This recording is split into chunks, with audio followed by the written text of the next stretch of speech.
নমস্কার বন্ধুরা, আশা করি সবাই খুব ভালো আছেন। এক পাতা গল্পে আপনাদের সবাইকে স্বাগত। আজকে শুনবেন বিভূতিভূষণ বন্দ্যোপাধ্যায়ের লেখা তাল নবমী। ঝমঝম বর্ষা, ভাদ্র মাসের দিন। আজ 15 দিন ধরে বর্ষা নেমেছে, আর তার বিরামও নেই, বিশ্রামও নেই। ক্ষুদিরাম ভট্টাচার্যের বাড়ি দুদিন হাঁড়িই চড়েনি। ক্ষুদিরাম সামান্য আয়ের গৃহস্থ। জমিজমার সামান্য কিছু আয় এবং 2-4 ঘর শিষ্য যজমানের বাড়ি ঘুরে ঘুরে কায়ক্লেশে সংসার চলে। এই ভীষণ বর্ষায় গ্রামের কত গৃহস্থের বাড়িতেই পুত্রকন্যা অনাহারে আছে। ক্ষুদিরাম তো সামান্য গৃহস্থ মাত্র। যজমান বাড়ি থেকে যে কটি ধান এসেছিল তা ফুরিয়ে গিয়েছে। ভাদ্রের শেষে আউশ ধান চাষিদের ঘরে উঠলে তবে আবার কিছু ধান ঘরে আসবে। ছেলেপুলে দুবেলা পেট পুড়ে খেতে পাবে।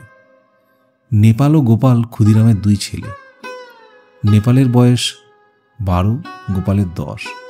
কদিন থেকে পেট ভরে খেতে না পেয়ে ওরা 2 ভাইয়ের সংসারের উপর বিরক্ত হয়ে উঠেছে। নেপাল বললে, এই গোপাল, খিদে পেয়েছে না তোর? গোপাল ছিপ চাঁচতে চাঁচতে বলল, দাদা। মাকে গিয়ে বল, আমারও পেট চুঁই করছে। মা বকে, তুমি যাও দাদা। বকুক গে, আমার নাম করে মাকে বলতে পারবি নে?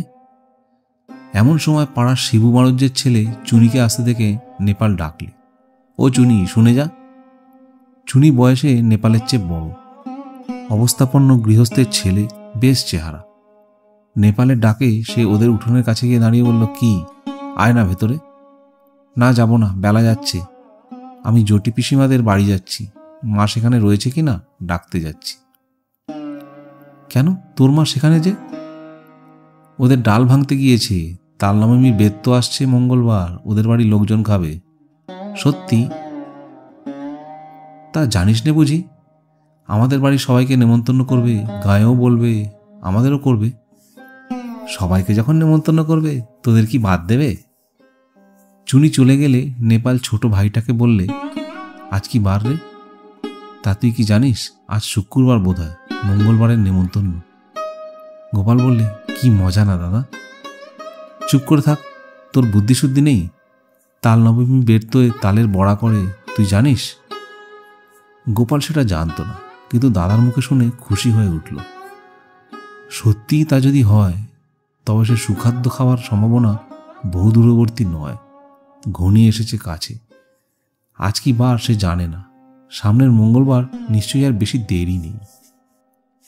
দাদার সঙ্গে বাড়ি যাওয়ার পথে জটি পিসিমার বাড়ি। নেপাল বললে, তুই দাঁড়া, ওদের বাড়ি ঢুকে দেখে আসি। ওদের বাড়ি তালের দরকার হবে, যদি তাল কেনে। এই গ্রামের মধ্যে তাল গাছ নেই, মাঠে প্রকাণ্ড তাল দিঘি। নেপাল সেখান থেকে তাল কুড়িয়ে এনে গায়ে বিক্রি করে। জটি পিসিমার সামনেই দাঁড়িয়ে। তিনি গ্রামের নটবর মুখুজ্জের স্ত্রী, ভালো নাম হরিমতি। গ্রাম শুদ্ধ ছেলে মেয়ে তাকে জটি পিসিমা বলে ডাকে।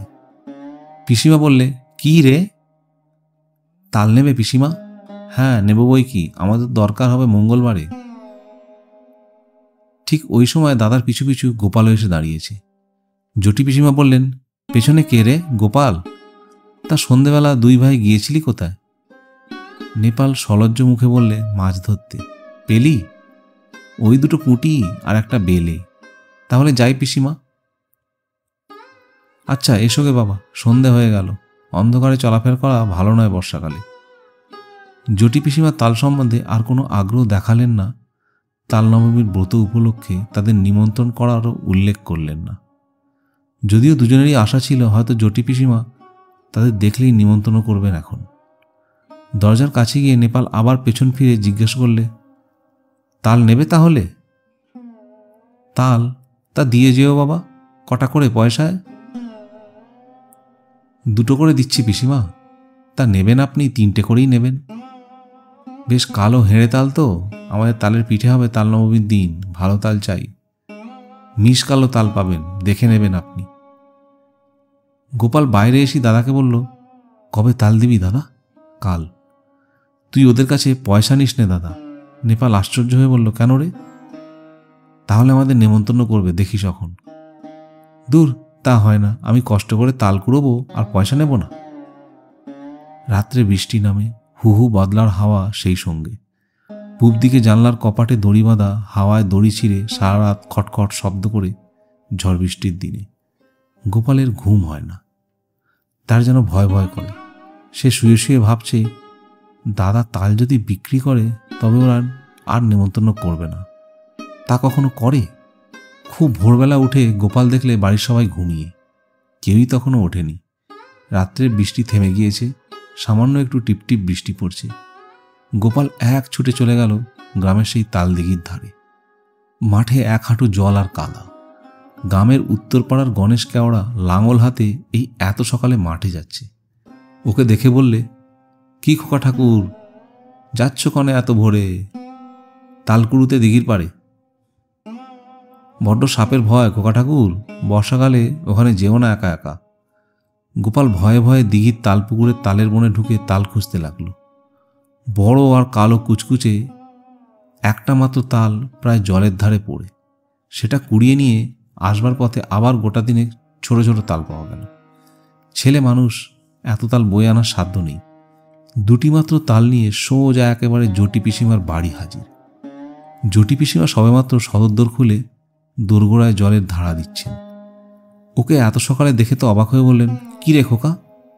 গোপাল একগাল হেসে বললে, তোমার জন্য তাল এনেছি পিসিমা। জটি পিসিমার কিছু না বলে তাল দুটো হাতে করে নিয়ে বাড়ির ভেতরে চলে গেলেন। সারাদিন গোপালের মন খেলাধুলোর ফাঁকে কেবলই অন্যমনস্ক হয়ে পড়ে। ঘন বর্ষার দুপুরে মুখ উঁচু করে দেখে নারকেল গাছের মাথা থেকে পাতা বেয়ে জল ঝরে পড়ছে। বাঁশঝাড় নুয়ে নুয়ে পড়েছে বাদলার হাওয়ায়। বকুলতলার ডোবার কটকটে ব্যাঙের দল থেকে থেকে ডাকছে। গোপাল জিজ্ঞেস করলে, ব্যাঙগুলো আজকাল তেমন ডাকে না কেন মা? গোপালের মা বললে, নতুন জলে ডাকে, এখন পুরনো জলে তত আমোদ নেই ওদের। আজ কি বার মা? সোমবার। কেন রে, বারের খোঁজে তোর কি দরকার? মঙ্গলবার তাল নবমী না মা? তা হয়তো হবে, কি জানি বাপু, নিজের হাঁড়িতে চাল জোটে না, তাল নবমীর খোঁজে কি দরকার আমার। সারাদিন কেটে গেল। নেপাল বিকেলের দিকে জিজ্ঞেস করলে, জটি পিসিমার বাড়িতে তাল দিয়েছিলি আজ সকালে? কোথায় পেলি তুই? আমি তাল দিতে গেলে পিসিমা বললেন, গোপাল তাল দিয়ে গেছে, পয়সা নেয়নি। কেন দিতে গেলি তুই? একটা পয়সা হলে দুজনে মুড়ি কিনে খেতাম। ওরা নেমন্তন্ন করবে। দেখিস দাদা, কাল তো তাল নবমী। সে এমনি নেমন্তন্ন করবে, পয়সা নিলেও করবে, তুই একটা বোকা। আচ্ছা দাদা, কাল তো মঙ্গলবার না? রাত্রে উত্তেজনায় গোপালের ঘুম হলো না। বাড়ির পাশের বড় বকুল গাছটার জোনাকি ঝাঁক জ্বলছে। জানলা দিয়ে সেদিকে চেয়ে চেয়ে ভাবে, কাল সকালটা হলে হয়, কতক্ষণে যে রাত পোহাবে। জটি পিসিমা আদর করে ওদের বলবেন খাওয়ানোর সময়, খোকা, কাঁকুড়ের ডাল না আর নিবি? মুগের ডাল বেশি করে মেখে নে। জটি পিসিমার বড় মেয়ে লাবণ্যদি একখানা থালায় গরম গরম তিলপিটুলি ভাজা এনে ওর সামনে ধরে হেসে বলবে, খোকা, কখনো নিবি তালপিটুলি? বলেই লাবণ্যদি থালাখানা উপুর করে তার পাতে ঢেলে দিলে। তারপর জটি পিসিমা আনলেন পায়েস আর তালের বড়া। হেসে বলবেন, খোকা, যেই তাল তুই কুড়িয়ে দিয়েছিলি তাই পায়েস হলো, খা খা, খুব খা, আজ যে তাল নবমী রে। কত কি চমৎকার ধরনের রাঁধা তরকারির গন্ধ বাতাসে, খেজুরের গুড়ের পায়েসের সুগন্ধ বাতাসে। গোপালের মন খুশি ও আনন্দে ভরে উঠল। সে বসে খাচ্ছে, কেবলই খাচ্ছে। সবারই খাওয়া শেষ, তবুও খেয়েই যাচ্ছে। লাবণ্যদি হেসে হেসে বলছে, আর নিবি তালপিটুলি? ও গোপাল। হঠাৎ গোপাল চোখ চেয়ে দেখলে জানলার পাশে বর্ষার জলে ভেজা ঝোপঝাড়। তাদের সেই আতা গাছটা শুয়ে আছে তাদের বাড়িতে।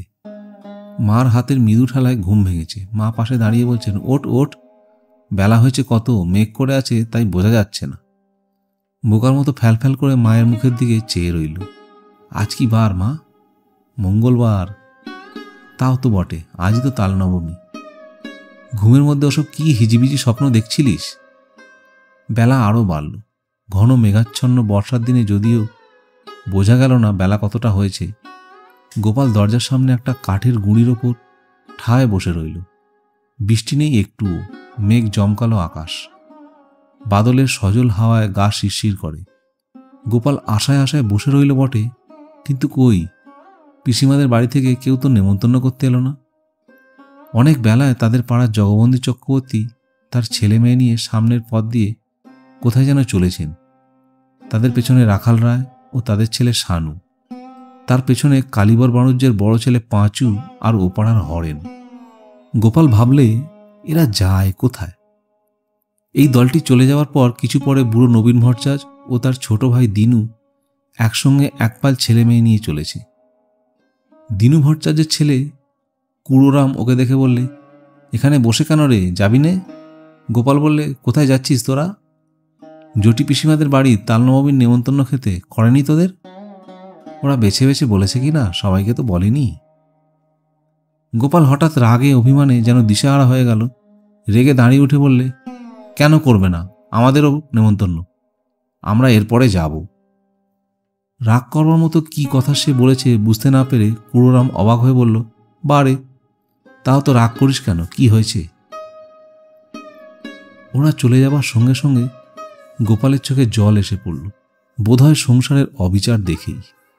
পথ চেয়ে বসে আছে কিনা কদিন থেকে, কিন্তু তার কেবল পথ চাওয়াই সার হল।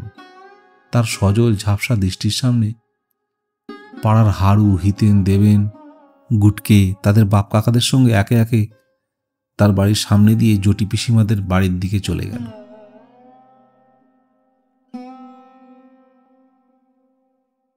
শুনছিলেন বিভূতিভূষণ বন্দ্যোপাধ্যায়ের লেখা তাল নবমী। এরকম আরও গল্প শুনতে একপাতা গল্পের সঙ্গে থাকুন। এরকম আরও গল্প পড়তে একপাতাগল্প.com ভিজিট করুন। ধন্যবাদ।